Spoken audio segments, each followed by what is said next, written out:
Shalom Bapak Ibu Saudara sekalian. Puji Tuhan boleh berada di tengah-tengah Bapak Ibu sekalian pada hari ini dan boleh berbagi firman. Izinkanlah saya mewakili keluarga besar Seminari Alkitab Asia Tenggara Malang, boleh menyampaikan terima kasih kepada baik pimpinan jemaat, majelis, hamba Tuhan maupun jemaat yang ada di tempat ini yang terus memperhatikan dan mendukung seminari kami, baik melalui mahasiswa-mahasiswa yang boleh melayani di dalam lingkup GKA Elion maupun juga rekan-rekan yang dengan setia mendukung seminari kami, baik di dalam doa maupun dana, baik secara gereja maupun juga pribadi-pribadi. Kiranya Tuhan yang akan memberkati saudara sekalian. Tema yang akan kita renungkan pada pagi ini adalah mengapa berdoa. Tentu saudara ada banyak macam-macam jenis doa. Tetapi pada hari ini saya akan berbicara berkaitan dengan doa secara umum yang boleh menjadi bagian di dalam kehidupan kita sebagai orang Kristen. Mari kita membaca Lukas 18 ayat 1 sampai 8. Lukas 18 ayat 1 sampai 8. Saya akan membacakan untuk saudara di dalam Alkitab terjemahan baru versi yang kedua. Demikianlah firman Tuhan. Yesus menyampaikan suatu perumpamaan kepada mereka untuk menegaskan bahwa mereka harus selalu berdoa tanpa jemu-jemu. Katanya, di sebuah kota ada seorang hakim yang tidak takut akan Allah dan tidak menghormati seorang pun. Di kota itu ada seorang janda yang selalu datang kepada hakim itu dan berkata, "Berikan keadilan kepadaku terhadap lawanku." Beberapa waktu lamanya hakim itu menolak. Namun kemudian ia berkata dalam hatinya, "Walaupun aku tidak takut akan Allah dan tidak menghormati seorang pun, tetapi karena janda ini menyusahkan aku, baiklah aku memberi keadilan kepadanya, supaya jangan terus saja ia datang dan akhirnya melelahkan aku." Kata Tuhan, "Perhatikanlah apa yang dikatakan hakim yang tidak adil itu. Tidakkah Allah akan memberi keadilan kepada orang-orang pilihannya yang siang malam berseru kepadanya? Apakah ia mengulur-ngulur waktu sebelum menolong mereka? Aku berkata kepadamu, ia akan segera memberi keadilan kepada mereka. Tetapi ketika Anak Manusia itu datang, apakah ia akan mendapati iman di bumi?" Sampai demikian pembacaan firman Tuhan. Berbicara tentang berdoa, saudara, menjadi satu pertanyaan, apakah pernah saudara itu berdoa dengan tidak serius?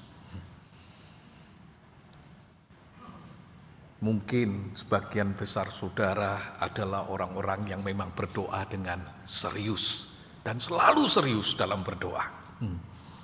Tetapi dalam pengalaman saya secara pribadi, saya pernah merasa saya tidak serius dalam berdoa. Kapan itu, saudara? Satu saat ketika saya mau makan, sudah tersedia makanan di depan saya, tiba-tiba saya itu jadi berpikir, saya tadi sudah doa atau belum ya? Bisa saja saya sudah berdoa dan saya lupa, atau saya memang belum berdoa untuk makanan ini. Akhirnya apa yang saya lakukan? Ya tentu saja saya berdoalah. Double nggak apa-apa. Berkatnya lebih banyak daripada sekali berdoa, begitu. Masalahnya saudara adalah mengapa saya bisa seperti itu?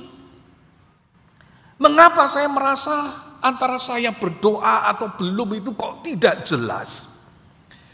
Jangan-jangan saudara ketika saya itu berdoa maka doa itu menjadi sebuah kebiasaan. Bahkan kata-katanya sudah 20 tahun ini tidak berubah. Selalu itu doanya. Akibatnya apa saudara? Saya merasa itu jadi kebiasaan, maka doa itu menjadi kurang maknanya, kurang nilainya. Apalagi saudara, ketika kita lupa berdoa makan juga nggak terjadi apa-apa. Perut kita nggak mules, kita juga nggak sakit. Sehingga kita merasa apa bedanya saya berdoa dan tidak berdoa. Oh saudara, karena itulah mengapa pertanyaan ini begitu penting untuk mulai menjadi bagian kita. Ketika doa itu menjadi sesuatu yang biasa, apakah itu menjadi bagian di dalam hidup kita yang perlu kita perhitungkan, saudara? Mengapa berdoa? Ini menjadi satu pertanyaan yang relevan untuk kita pikirkan. Mengapa kita harus berdoa? Mengapa kita harus terus-menerus berdoa? Jika apa yang kita minta tidak selalu diberikan, mengapa kita tetap berdoa? Jika orang yang berdoa dan tidak berdoa itu sama saja kelihatannya, mengapa kita perlu berdoa? Saudara, Lukas 18 ayat 1-8 ini dibuka dengan sebuah kalimat. Yesus menyampaikan suatu perumpamaan kepada mereka untuk menegaskan bahwa mereka harus selalu berdoa tanpa jemu-jemu. Ini saudara diajarkan pada para murid. Jadi jelas perumpamaan ini adalah perumpamaan pengajaran tentang doa. Yaitu apa saudara? Doa yang tidak jemu-jemu. Yaitu di mana orang itu tidak kehilangan semangat untuk berdoa. Yaitu apa? Yaitu mereka yang tidak menjadi capek untuk berdoa. Tentu menjadi satu pertanyaan lagi, saudara. Mengapa kok kita bisa kehilangan semangat di dalam berdoa? Mengapa kita bisa capek berdoa? Mengapa kok kita itu bisa jemu? Kenapa kok kita itu bisa bosan berdoa? Dan doa itu tidak bisa kita nikmati sebagai sesuatu yang baik bagi kita, menyenangkan kita. Sekali lagi saudara, mungkin kita merasa berdoa dan tidak berdoa itu enggak ngefek. Mungkin kita merasa atau berpikir sudah berdoa lama tetapi kok sepertinya Tuhan juga enggak dengar. Tuhan juga enggak jawab. Mungkin kita berpikir saudara, kita sudah berdoa tetapi mengapa situasi kok yang enggak berubah? Apakah kita juga mungkin sudah berpikir ragu-ragu tentang Tuhan? Apakah Tuhan mengasihi saya? Apakah Tuhan masih peduli dengan saya? Apakah Tuhan masih mendengar apa yang saya katakan kepada Dia? Tetapi menariknya saudara, ternyata Tuhan tahu kalau kita itu bisa jemu berdoa. Tuhan tahu ternyata kita itu bisa jadi capek berdoa. Karena itu saudara, Ia memberikan pengajaran ini melalui kisah perumpamaan. Apa yang kita lihat di sana? Dicatat di sebuah kota ada seorang hakim.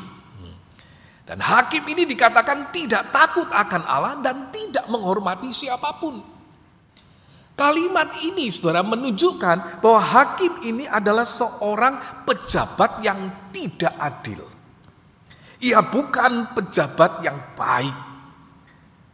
Ketika dikatakan dia tidak takut akan Allah, ini seringkali di Alkitab dikaitkan dengan tindakan kejahatan.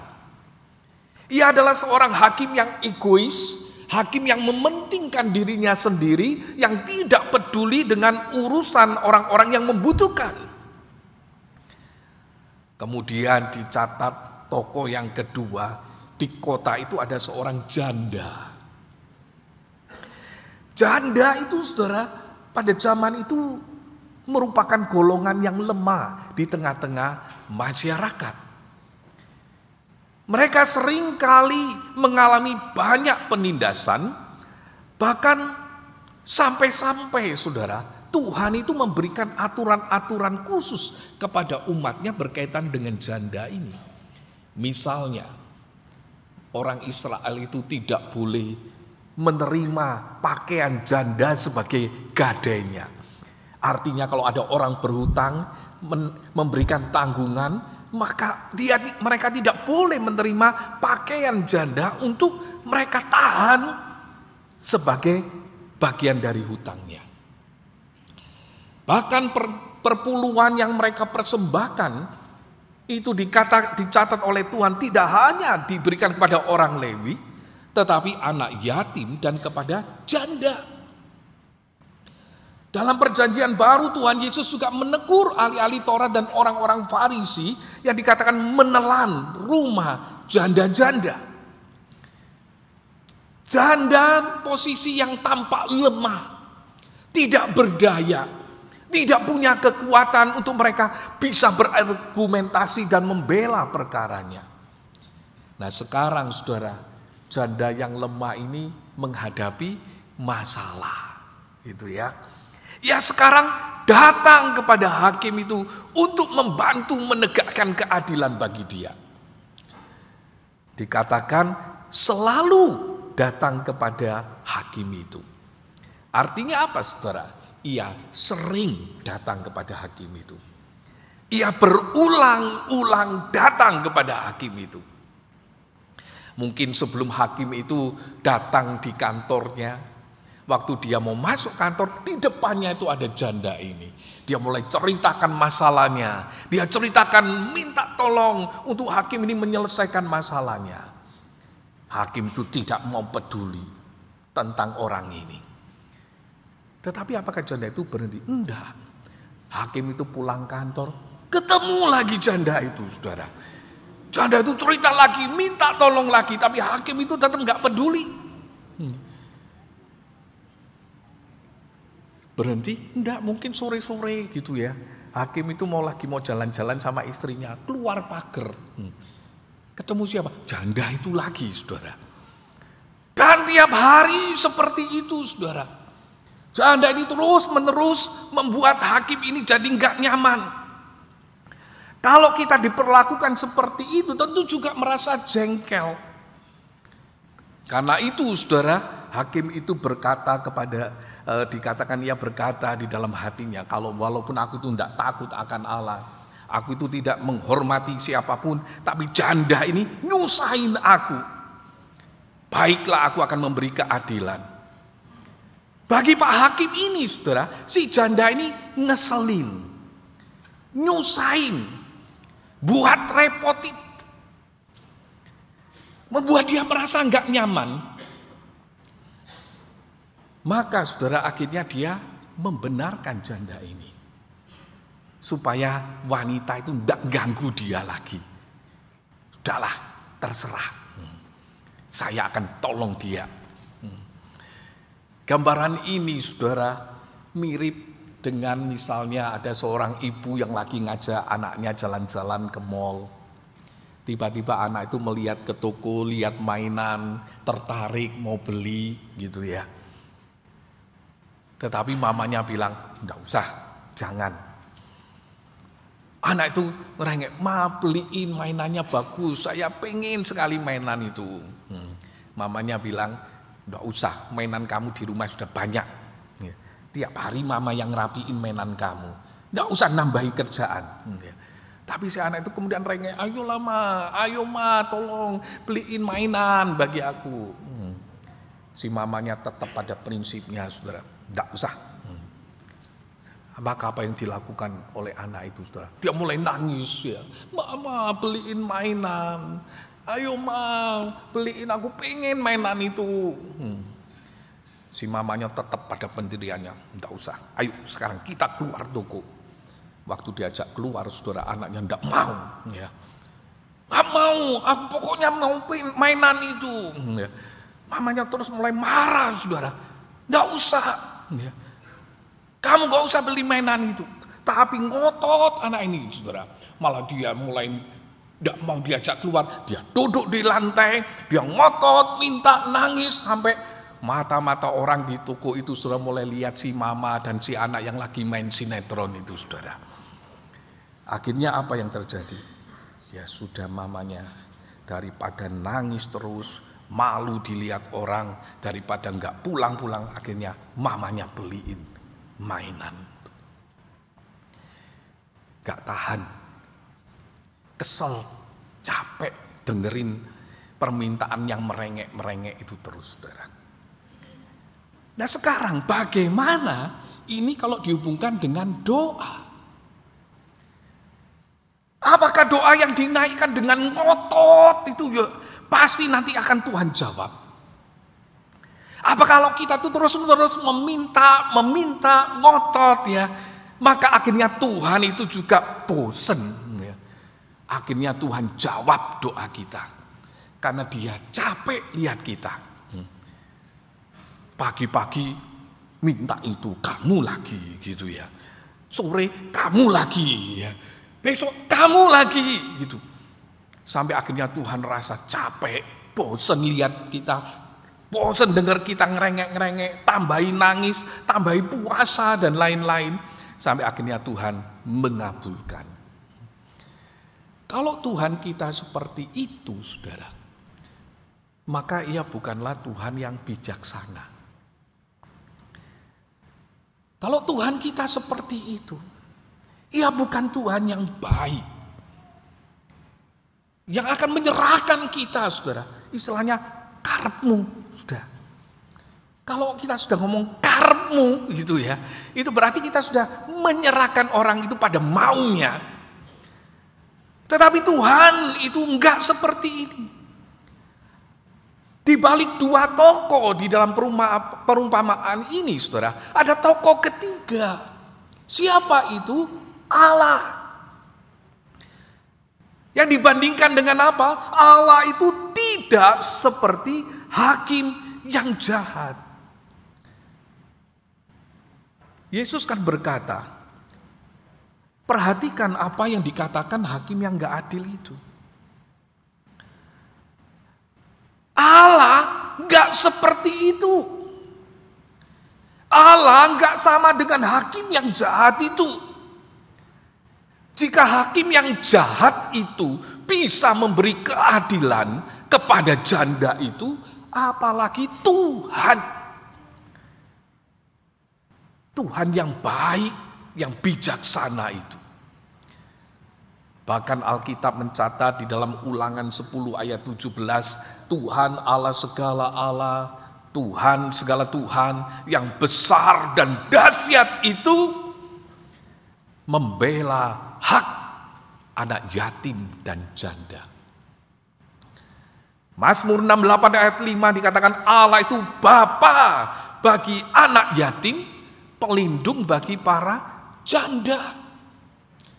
Allah itu, saudara, adalah Allah yang baik itu. Allah yang peduli dengan orang yang lemah, Allah yang peduli dengan orang yang menghadapi masalah di dalam kehidupannya, Allah yang peduli dengan orang yang tertekan. Perumpamaan ini, saudara, menunjukkan perbandingan antara manusia yang jahat itu dengan Tuhan yang baik. Tuhan tidak seperti hakim yang enggan menanggapi. Tuhan itu tidak perlu dipujuk-pujuk supaya memperhatikan. Tuhan juga tidak akan mengulur-ngulur waktu untuk menolong. Tuhan itu, saudara, bukan Tuhan yang terus mempermainkan anak-anaknya. Seolah-olah ketika saudara berdoa, Tuhan berkata, masih baru doa sekali ya, tidak usah tak jawab. tunggu, kalau sampai 70 kali nanti tak jawab, begitu ya. Atau Tuhan kemudian berkata, kalau 70 kali enggak cukup ini. Ini anak kalau enggak diajar disiplin itu susah. Harusnya tambah doa puasa 22 kali, baru tak jawab. Oh Tuhan kita, saudara, bukan seperti itu. Hatinya itu ingin apa? Ingin segera menyelesaikan masalahnya, ingin menolong. Ia bukan Allah yang tidak peduli. Ia tahu saudara, anak-anaknya itu akan bergumul di tengah dunia yang sudah jatuh di dalam dosa ini. Kita akan merasakan apa? Ketidakadilan. Kita akan merasakan apa? Sakit. Kita bisa merasakan apa? Kita merasakan kesusahan, kepahitan, ketidakmengertian. Mengapa saya harus mengalami ini? Mengapa saudara saya harus mengalami ini? Mengapa orang yang saya cintai harus mengalami ini? Di tengah-tengah ketidakmengertian kita itulah saudara, Ia adalah Allah yang hatinya itu ingin bekerja di dalam hidup kita. Mengapa kita perlu berdoa? Mengapa kita perlu berdoa dengan tidak jemu-jemu? Mengapa kita itu harus tetap setia dan berharap di dalam setiap doa kita? Di sini saudara, kita melihat kita itu berdoa karena doa kita itu ditujukan kepada Tuhan yang mengasihi kita. Dikatakan, tidakkah Allah akan memberi keadilan kepada orang-orang pilihannya yang siang malam berseru kepadanya? Di sini saudara kita melihat adanya relasi. Doa itu saudara bukan cuma sekedar permintaan supaya kita itu dituruti. Atau kita melakukan sesuatu yang menyenangkan Tuhan terus kita berharap Tuhan itu akan memberi. Tetapi doa itu saudara adalah relasi antara Tuhan dengan umat pilihannya.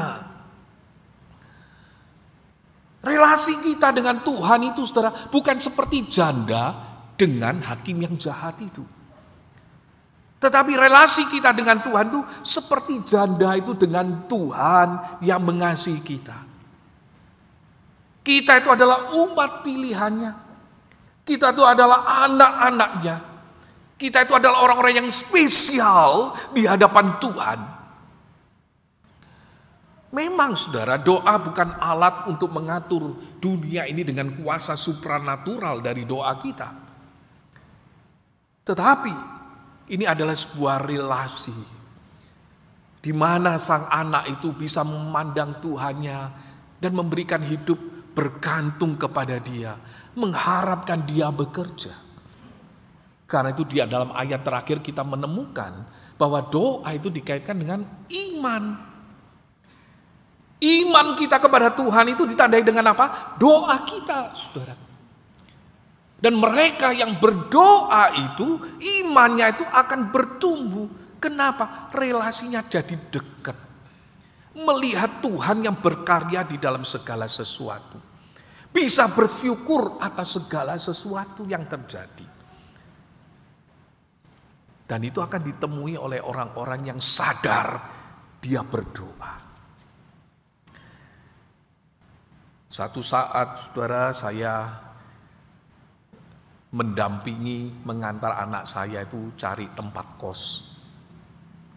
Dari beberapa pilihan tempat kos saudara ya. Dia akhirnya mendapatkan satu tempat kos yang baik. Tempat yang baru, semuanya serba baru, yang baik. Tetapi saudara, satu kalimat yang keluar dari anak saya berkata, "Pak, inilah buah dari kesabaran," katanya.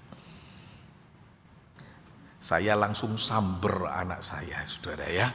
Saya katakan, ini bukan buah dari kesabaran. Ini buah dari doa papa, doa mama, doa kamu. Kadang saudara, kita itu tidak melihat Tuhan berkarya dalam hidup kita. Kita melihat semuanya terjadi begitu saja. Seperti semuanya itu adalah bagian dari hukum alam yang sedang terjadi dalam hidup kita. Kita menjumpai kebetulan demi kebetulan yang kita rasakan di dalam dunia ini. Tapi orang yang beriman itu, saudara, tidak demikian. Kenapa? Ia lihat Tuhan yang mengasihi dia. Doa yang didengar. Kita berdoa kepada Tuhan yang mengasihi kita. Dan kadang-kadang kita menemukan diri kita itu tidak melihat itu. Kita merasa bisa menghandle segala sesuatunya tanpa melihat Dia yang bekerja di balik semuanya. Dia yang perhatikan kita. Dia yang peduli dengan kita. Dia yang memberi bahkan sekalipun kita tidak minta. Dia yang bekerja, sekalipun kita mengabaikan dia. Kenapa? Karena dia Tuhan dan kita itu umat pilihannya. Tetapi saudara, dia pengen umat pilihannya ini membangun satu relasi dengan dia. Dan melihat dia, berharap kepada dia. Dan tetap berharap sekalipun kadang doa kita itu masih tertunda. Mengapa kita harus tetap berdoa? Di sini kita lihat, sebab doa kita itu dijamin oleh Tuhan yang mengasihi kita. Kalimat yang indah, saudara. Apakah ia mengulur-ngulur waktu sebelum menolong mereka? Aku berkata kepadamu, ia akan segera memberi keadilan kepada mereka. Tuhan itu membela umat pilihannya, saudara. Ketika ia menebus saudara dan saya, menjadikan kita anak-anaknya, ia itu membeli dengan harga yang mahal. Dengan apa? Dengan darahnya sendiri. Dan jikalau dia membeli saudara dengan harga yang mahal, dengan darahnya sendiri, masakan saudara, ia mengabaikan kita. Masakan ia mempermainkan kita. Masakan ia merancang-rancang hal yang buruk di dalam hidup kita. Tentu tidak, saudara. Ia tahu yang terbaik.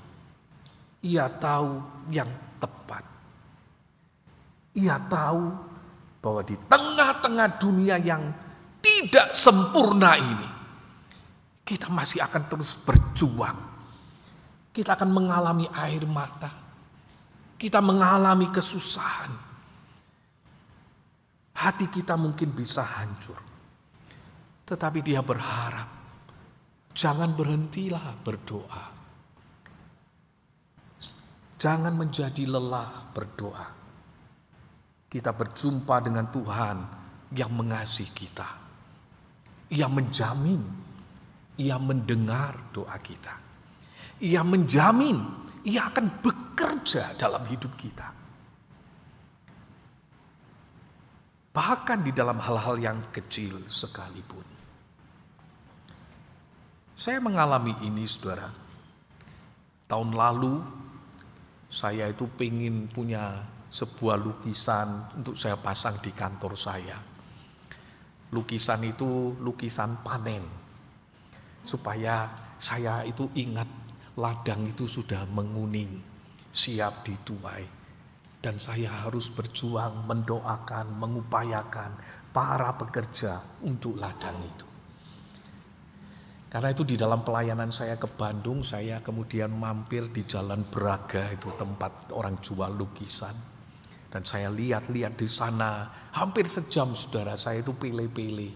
Sampai akhirnya saya dapat 2 lukisan. Lukisan itu kemudian di packing, dikulung sepanjang kira-kira segini, saudara ya. Dan kemudian saya bawa. Besoknya saudara saya kemudian meninggalkan hotel, kembali ke kota Malang. Sampai di bandara, kemudian saya naik pesawat, dan ketika pesawat itu sudah mau berangkat, tiba-tiba saya itu sadar. Saya duduk di pesawat itu sambil ingat, kok saya tidak bawa lukisan saya? Celakanya saudara, saya tidak tahu ini saya bawa atau enggak. Saya tidak yakin sekali. Karena itu waktu habis pesawat mendarat saudara, saya segera telepon ke hotel. Saya tanya, apakah lukisan saya tertinggal di kamar saya? Tolong dicek. Mereka cek, katanya enggak ada. Saya telepon ke driver yang antar saya. Saya tanya, apakah lukisan saya itu tertinggal di mobil? Enggak, katanya enggak ada. Harapan satunya saya kontak bandara. Apakah di sana ditemukan barang yang hilang? Dan itu adalah sebuah lukisan, katanya tidak. Silahkan membuat laporan. Akhirnya saya mengirim email laporan kehilangan. Esoknya dijawab tidak ada. Sampai saya penasaran saudara. Kenapa? Karena saya itu tidak yakin itu saya bawa atau tidak, begitu ya. Jadi saya telepon lagi ke hotel. Boleh nggak dicek di CCTV? Tolong liatin waktu saya check out itu saya bawa gulungan besar itu enggak ya. Tapi mereka bilang kalau mau cek CCTV harus buat laporan polisi Pak, katanya. Aduh kok ribet ya. Akhirnya 5 hari berlalu saudara, saya itu sudah merasa putus asa, sepertinya tidak bakal ketemu. Tapi terus terang saudara, hati saya itu sedih. Duh, sudah mele-mele gitu ya, saya pingin kok hilang. Karena itu saudara, satu saat sambil nyetir, itu siang hari saya ingat, saya itu berdoa sama Tuhan. Terus terang saudara, saya jarang minta doa, minta untuk barang-barang yang fana seperti ini. Sungkan mau ngomong sama Tuhan itu sebetulnya untuk urusan-urusan yang seperti ini. Tapi waktu itu saudara, sambil nyetir itu saya berkata kepada Tuhan, Tuhan, itu sebenarnya saya itu sungkan. Saya itu nggak mau minta untuk hal yang seperti ini. Tapi hati saya itu sedih kehilangan lukisan ini. Kalau bisa ketemu, saya senang Tuhan. Saya hanya mengatakan kalimat itu saudara. Dan ajaib, setelah saya berdoa seperti itu, tiba-tiba Tuhan itu seperti mengingatkan saya. Ada nomor telepon penjual yang ditulis di bungkusan dari lukisan itu. Oh saudara, saya akhirnya berharap ada orang yang baik menemukan itu terus kontak dengan penjualnya.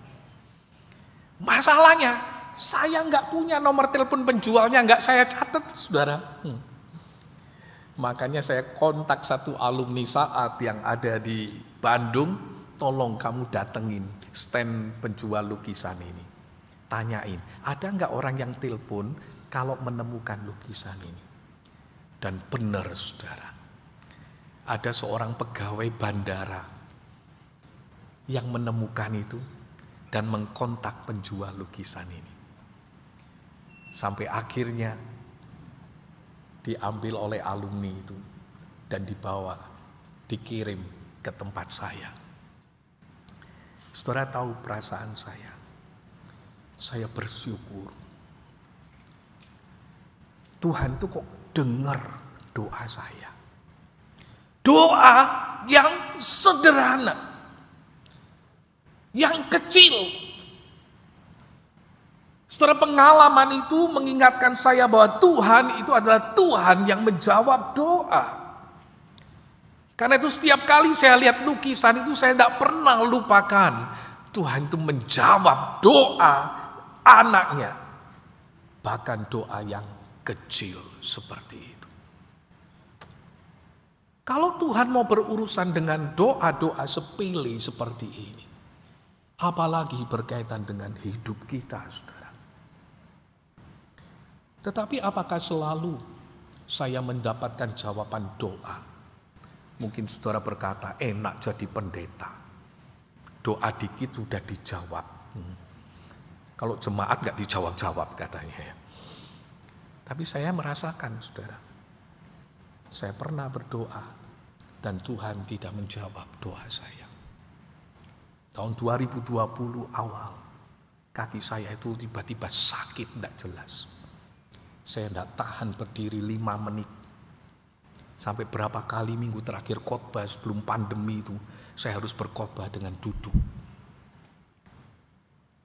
Sementara saya akan menerima jabatan sebagai ketua STT, saya merasa mengapa Tuhan izinkan ini terjadi. Saya masuk rumah sakit 4 hari, 5 hari, dokter tidak tahu, tidak jelas seperti apa. Hanya kerusakan syaraf katanya. Saya berdoa, mohon Tuhan tolong. Malam tidak bisa tidur karena sakit. Dalam waktu tidak lebih 1 bulan berat badan saya turun, saudara. Dan itu saudara, saya berdoa berulang kali. Teman-teman doain, beberapa orang mendoakan saya. Tapi tidak sembuh, tidak jelas. Tetapi satu hal yang saya dapatkan ketika saya bertanya, mengapa Tuhan, kok saya harus sakit? Tuhan hanya ingatkan saya dengan satu ayat, saudara. Bukan oleh kuat dan gagah, tapi oleh Rohku. Ketika saya berpikir bahwa saya harus melakukan banyak hal, saya butuh fisik yang baik. Saya minta Tuhan kasih saya kesembuhan, kasih saya fisik yang baik supaya saya bisa melayani Tuhan. Tapi Tuhan katakan, bukan oleh kuat dan gagah, tapi oleh Rohku. Disitulah saudara, titik saya kembali berjalan melihat Tuhan. Saya jalani sampai sekarang. Belum sempurna. Tapi sudah lumayan bisa berdiri lebih agak lama. Tetapi apa yang saya temukan?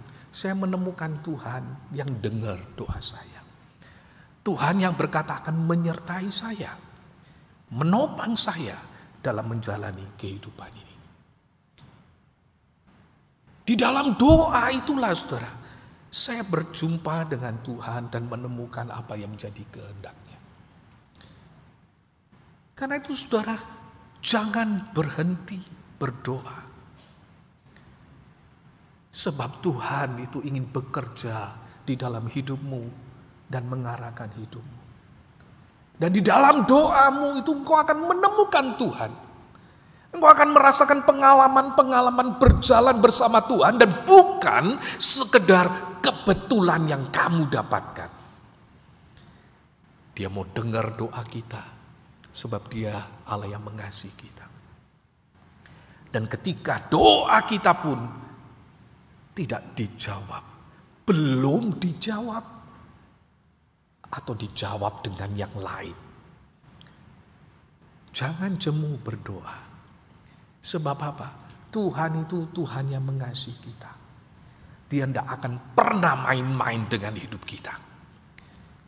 Kalau misalnya doa kita tidak dijawabnya, tentu ada di dalam hikmat dan kebijaksanaannya. Temukan itu dan jalani hidupmu bersama dengan Tuhan yang mengasihi engkau. Kalau saudara berdoa, Tuhan gak berikan, tapi dijawab yang lain, terimalah di dalam kedaulatannya sebagai Allah yang bijaksana, yang mengasihi kita. Dia tidak akan pernah melakukan yang salah dalam hidup kita. Inilah yang menjamin kita untuk kita tetap berdoa. Membawa hidup kita kepada Tuhan. Terus memandang Dia dan mengharapkan karyanya dikerjakan di dalam hidup kita. Amin.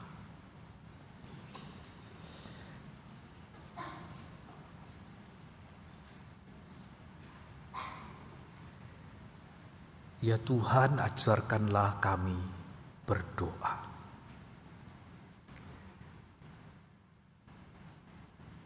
Biarlah kami sebagai anak-anak-Mu melihat Engkau sebagai Tuhan yang mengasihi kami dan peduli dengan kami. Jikalau ada yang merasa lelah berdoa, kuatkanlah kami untuk hati kami terpaut lagi kepadamu. Jikalau ada di antara kami yang merasa sudah capek, bahkan merasa kenapa Tuhan tidak menjawab sebagaimana yang saya doakan. Tuhan, mari Engkau menarik kami kembali. Roh Kudus, tolonglah kami bisa melihat bahwa Engkau adalah Allah yang berdaulat, yang tidak pernah salah, yang akan bekerja di dalam segala hal. Bahkan hal yang buruk pun bisa Kau ubah menjadi kebaikan bagi kami. Biarlah kami umat-Mu boleh terus memandang Engkau, sampai akhirnya kami berjumpa dengan Engkau, memandang muka dan dengan muka, dan menemukan kasih setia-Mu yang berlimpah itu terus dalam hidup kami. Dalam nama Tuhan Yesus Kristus kami berdoa. Amin.